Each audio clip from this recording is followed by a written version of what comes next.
日本船只擅闯中国领海，美国在中国周边埋雷，总开关还是掌握在我们中国手里。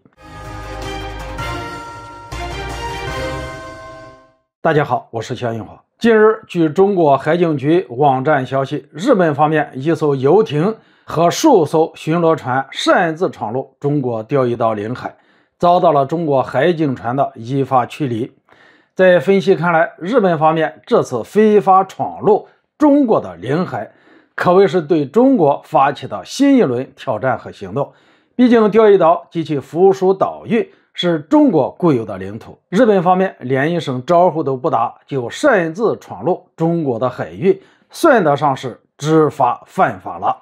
事实上，日本方面明知这会触及到中国核心利益的问题，也会遭到中国的反制，其依然决定在中国的钓鱼岛方向挑衅，无非是觉得自己有美国在背后撑腰，故意给中国找事。毕竟岸田文雄自上任后，可谓是带领着日本在战略上彻底倒向了美国。毫无疑问，既然日本选择在战略上倒向美国，那自然就得配合美国推进印太战略。在我看来，印太战略的核心实则就是要挑战亚太地区的稳定性，说的再直白一点，就是要让中国周边地区变得危机四伏，甚至有爆发冲突战争的可能。这样一来，美国就可以拖住中国的发展，实现维护霸权、遏制中国的目的。那么，美国如何在亚太地区挑起冲突乃至战争呢？可以说，日本明知故犯，对中国挑衅。韩国下定决心要推进萨德的部署，以及台当局越发没有底线和美国勾连，都是美国在中国周边地区埋下的雷。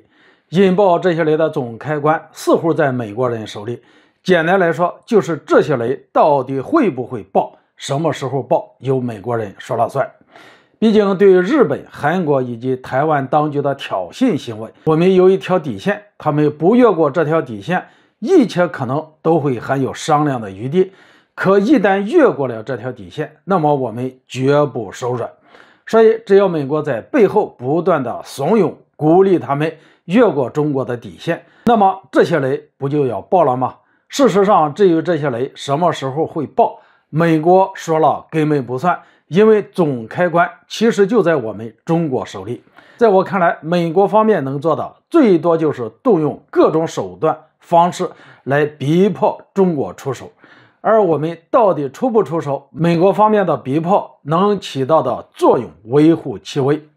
很多人认为，只要美国没有底线的逼迫，在一些问题上反复横跳，那么我们就一定要反击出手。但这样一来，我们不就是在美国的逼迫下动手，让美国达到目的了吗？所谓的战略定律其实就体现在这个时候。